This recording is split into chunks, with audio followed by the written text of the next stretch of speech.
Ngayon sabi ni itong isa, bakit palagi kami pinawangkit? Tapos sabi niya, ba't niyo banggitin yung iba? Unang-una pa ako, sabi niya kamukha ni Miriam. Buti, maswerte siya, wala ko doon. But, let me answer squarely his question. Why not concentrate on people like Miriam Defensor Santiago, since he's listed in the COA audit report as one of those senators, some of whose projects have not been properly implemented? The answer is this: it is not the responsibility of a senator to see to the execution and implementation of our pork barrel. Hinalal akong legislador, hinalal akong senador, hindi naman ko hinalal na kontraktor. Anong pinagsasabi niya? Ay, nung gusto niya, iikot pala ako sa buong archipelago, titignan ko lahat ng pako at mga matilyo na ginagamit doon. Ang trabaho lang ay consulted with the former Secretary of Budget and Management, the distinguished Professor Benjamin Jokno of UP Economics. I said, ano bang responsibility namin? Ganito. Every year, 200 billion ang senador, merong PDAF. Ngayon, twice a year, or every semester, or every tranche, as they like to use that word, mean to say installment, meron kang 100 billion. Ngayon, 100 billion mo divided into two.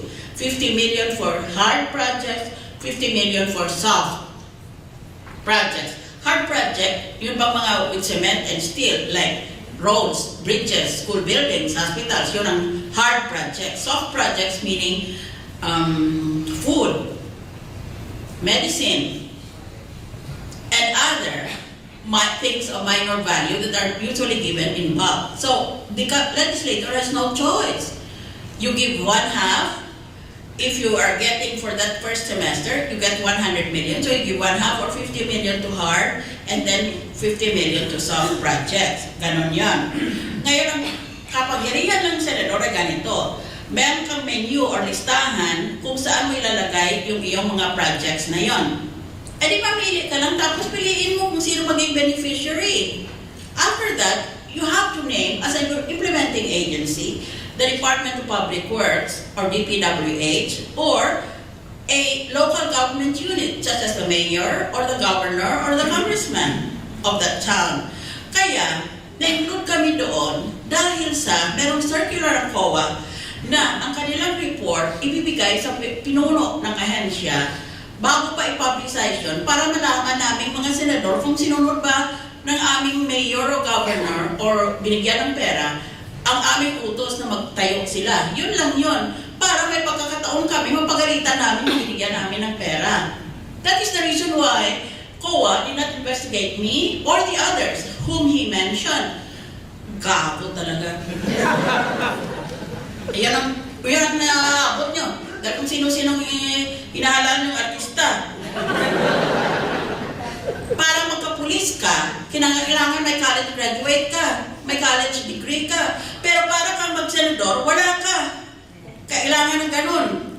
Meron mga senador hindi pa nagtapos ng ka-high school para nyo malaman. Tapos hindi pa natin alam kung ano mga grado nila. Maaaring nakatapos sila, pero kung puro 3 naman sila according to the UP standard, which is the passing grade. O baka even worse, 3W, 3 warning.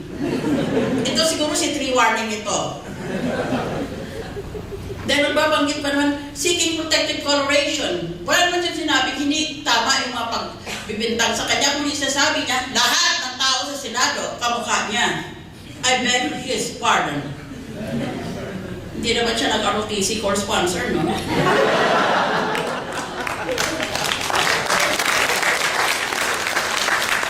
Alam niyo ganito, bracket dyan. In so far as I'm concerned, dagdag lang na trabaho yun. The first time I became senator, I tried to return some of the money that was being given to me. But instead of giving it back to the National Treasury, what happened was it was given to the Senate. So, pinagtiparti nila, except me. Ngayon, ganito ang problema dyan. Una, wala kaming paki sa pork barrel o sa pagpatayo ng mga buildings o pagbigay nitong mga panglimos na mga pagkain o medisina o pangburol o pambinyag from womb to tomb na pamimigay. Yan naman sinasabi ng congressman, pupunta sila sa aming mga bahay, pag umuwi kami sa distrito, tinghi sila ng hingi. Paano? Sinanay ninyo. Kabutin nyo ba, ang katungkulan ko ay magpairal ng panukalang batas para magiging magaling ang ating lipunan para sa lahat.